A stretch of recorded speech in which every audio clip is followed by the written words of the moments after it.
I think we should just move on to the Jets. Okay. That's my favorite part. I know you've been waiting to talk about that one. Yeah.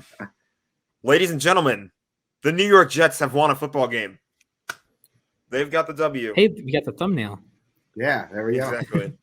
What a Henry weird go game on. that was. Go in. Yes. The Jets. My sanity has been restored. I mean, in the first half, I was at the game. So I was at the game, and the first half, he threw a pick, and the offense was stagnant. It was just, okay, fire Mike LaFleur, play Denzel Mims, blah, blah, blah.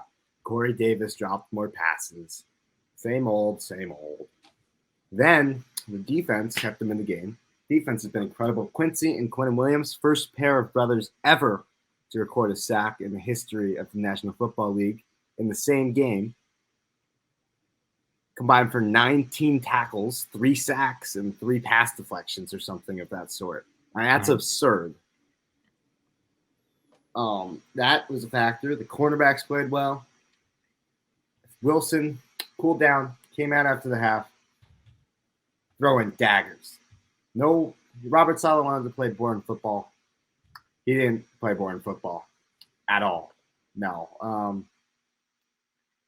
He pointed. He audibled Corey Davis to go downfield. He pointed at him, went, and it just chucked it.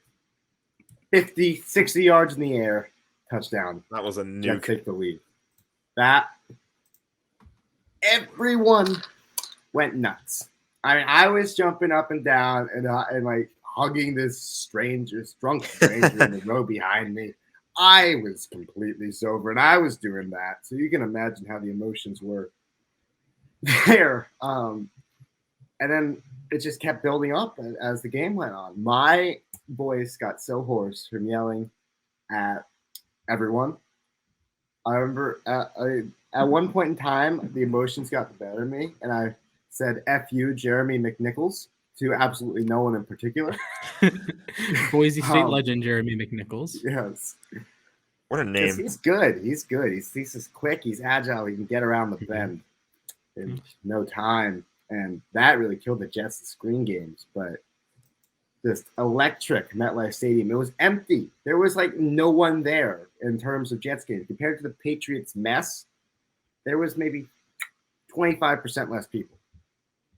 I mean, this crowd was louder than the Patriots game. To be expected.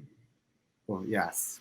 I mean, at the beginning of the Patriots game, the full crowd at the home opener was quieter than this crowd at MetLife. I mean, it was electric.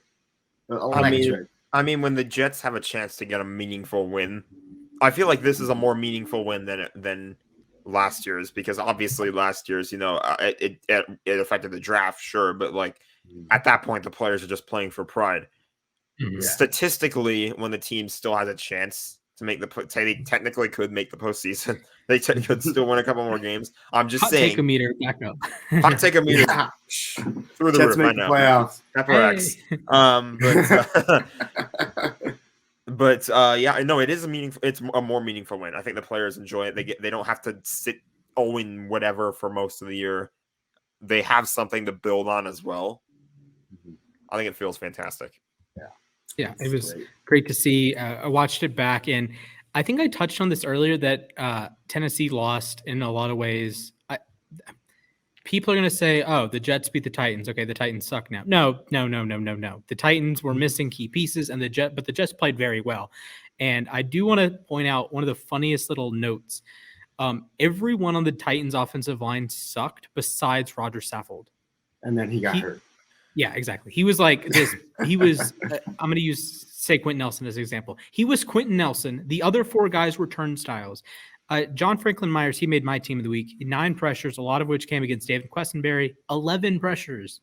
Now, granted, they did play 100 snaps, but 100 pressures. That's still 10% of snaps. Yeah, 11 pressures. This is a starting right tackle in the NFL, being a turnstile by John Franklin Myers. He was unreal. One of the best defensive tackles in the league, but we're not going to get into that. Yeah, he was great. He and Quinnen were great. Yeah, exactly. So Taylor Lewan had another questionable game. Nate Davis. So Saffold allowed 0 pressures and had a pass blocking grade in the 80s, and he was awesome on film. Nate Davis allowed like 8 pressures. Like it's just kind of like a Saffold is just like sitting there like, what the heck is going on? And I think someone on my end, or maybe the PFF team of the week, is like, how do you have a Titan make the team? How do you have a Titans offensive lineman make the team of the week? It just happens. I swear. Yeah. Like these teams have terrible games, and then like one guy has like a 90 grade, and you go back and watch. Saffold has nothing to do here. Absolutely. There's a stat that I want you guys to let this sink in. So go get your plumbing tools. Let that sink in. With fans in the stands. I tweeted this and I was wrong. I thought it was, I omitted this detail, but with fans in the stands, that was the first Jets touchdown at MetLife Stadium in 651 days. That's a long time. Yes. It's absurd. You mentioned the crowd. I was just about to mention how freaking awesome is it that we have fans back. At Orchard Park. What game was it, Henry? Oh, they played the Pittsburgh Steelers December 2nd. Yeah. December 2nd, 2019. Beat them 16-10. Anyway. Big dubs. Shout out to Sam Darnold. The fans being back at games is just fantastic. This is yet another example. Like, imagine this happened in a completely empty stadium. It wouldn't have felt the same. I feel like jumping around and breaking my furniture. That's like not as fun as I think Tennessee probably. I've had that happen to me before when in 2017 Jared Goff threw a bomb to Robert Woods for a 94-yard touchdown. I jumped up, went crazy, hit my knee on the coffee table. No fun. That was not fun. But the touchdown was the celebration wasn't, but you get it. I don't want to sell all my Titans stock because they're getting Julio back, they're getting AJ Brown back. This is good true. Win from the Jets. They smelled blood in the water and they said, "Okay, we're gonna go take that blood right now." Yeah, we're gonna drink your blood. Awesome defensively. Better than biting kneecaps? Question mark. Sound like Dan Campbell there. So the New York Jets are vampires and the Detroit Lions are kneecap eaters. Yes. So we've got so far in this NFL world. Big props to the New York Jets. Huge win on Sunday.